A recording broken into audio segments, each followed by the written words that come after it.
Hey, what's up guys? Pat with False Grips, and I'm talking about the false grip and how to get your hands on the rings in a correct false grip. So the false grip can be done on the rings, it can also be done on the bar, and it can also be done on a wall. And so what I'm going to show you here is the false grip is the act of flexing your wrist and putting it into as close as you can to the object you're getting up and on top of.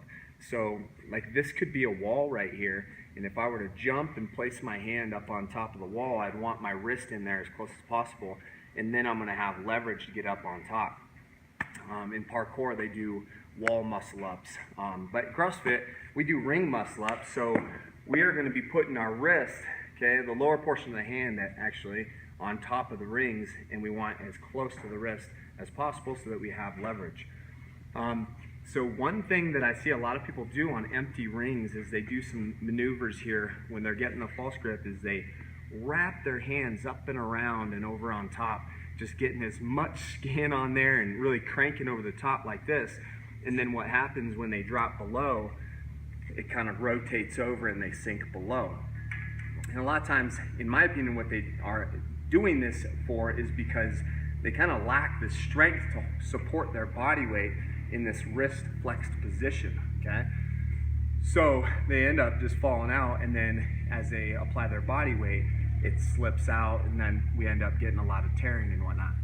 So with the false grips, the false grips have a platform here. It's gonna give you some surface area so that you can apply the wrist up to the corner and the hand on top, and so you have more surface area to press through and support the false grip.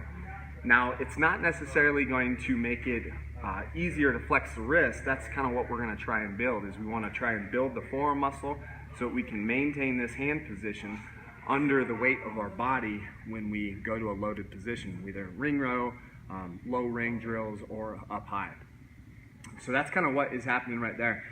What we don't want to do on the false grips is do what a lot of people will do on the rings, where they crank their hands over, because what will end up happening is the wrist will be on top here, and then when your elbows drop below, you're going to end up with the corner of the platform cutting into your wrist, and that's just going to be uncomfortable.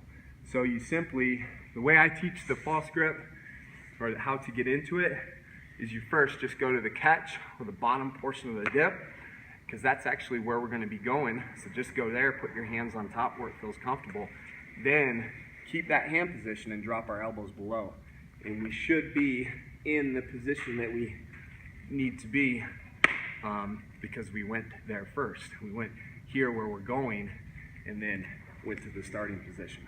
So that's how it's going to be. False grips are going to support maintaining that hand position. Any questions, hit me up, Patrick at falsegrips.com. Happy training.